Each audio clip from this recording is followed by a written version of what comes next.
everyone, let me introduce myself. My name is Wayantiara, NPM 224110023.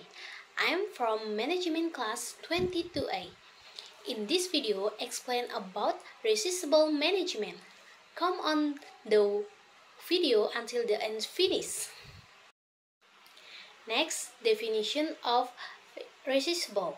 Receivables are claims or for amounts of money, goods, or service from customer or the parties arising from sales transaction carried out on credit. Receivable arise because the sales of goods and service is carried out on credit, which is generally done with the aim of increasing sales. Next, type of receivable. Number 1, account receivable or account receivable. The definition of trade or trade receivable in the amount of credit purchased from customer. It is as a result of the sale of goods or service. Number 2, note receivable. A note receivable is a formal letter issue as a form of the debt mature. Notes receivable usually have a collection period of between 60 to 90 days or longer and require the party in the debt to pay interest. Number 3, other receivable. Other receivable include other the trade receivable include interest receivable, salaries, employees, and advance and tax refunds. Next, cash conversion cycle. Cash conversion cycle or CCC is a metric that a company uses to estimate when its or inventory and other resources turn into cash or cash flow from sales. This metric takes into account how long it takes a company to sell its inventory, how long it takes to collect account receivable, and how long it takes to pay bills. One thing that needs to be understood is that CCC only applies to certain sectors where inventory management is operational related.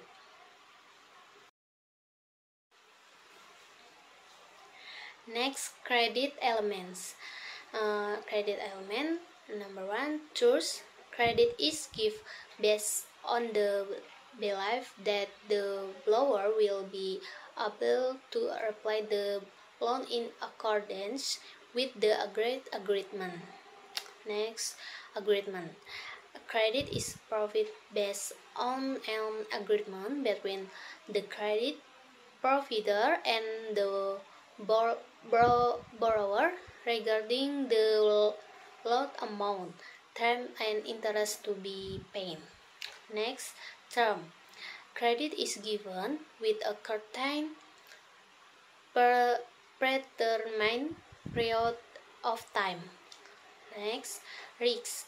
Credit has risk that must be borne by the credit provider, such as the risk of both credit or the risk of change in market condition. Next, remuneration. Credit is given in exchange for interest or the fees that must be paid by the borrower. Next, type of credit and term. Short-term credit. This type of credit has a loan term of less than 1 year. Short-term credit is usually used for working capital purposes or activities that are profitable for a short period of time, such as agricultural credit. Next, medium-term credit. This type of credit has a repayment period of between 1 and 3 years. Medium-term credit is often used to help small and medium enterprises under 100 million. Next, long-term credit. This type of credit has a repayment period of more than 3 years or 5 years. Next, credit scoring. Purpose. The purpose of credit assessment is to evaluate the level of risk associated with a borrower and predict future credit risk behavior based on the borrower. Next, assessment factor.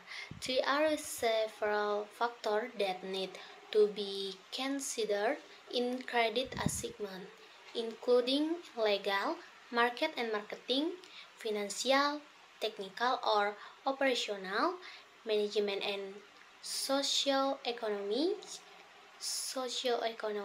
aspect. Next, assessment techniques. There are several techniques that can be used in credit assessment, such as 5C analysis, 7P analysis, and credit scoring.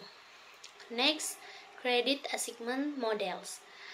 There are 3 basic techniques used to credit assessment models, namely credit analysis assessment model, statistical models, and artificial intelligence models. Next, time period. Credit can be grouped based on the repayment period into short-term credit, medium-term credit, and long-term credit. Next, credit monitoring. Number 1, objective. The aim of credit supervision is to minimize the risk of problematic credit and ensure that borrowers repay loss in accordance with agreement. Number 2, supervision factor. There are several factors that need to be considered in credit supervision, including monitoring payment, monitoring collateral, monitoring the borrower financial condition, and monitoring market condition. Number 3, supervision techniques. There are several techniques that can be used in credit supervision, such as payment monitoring, collateral monitoring, borrower financial condition monitoring, and market condition monitoring. Next, frequency of supervision. The frequency of credit supervision may vary depending on the type of credit and credit risk. Credit with high risk usually requires more frequent monitoring.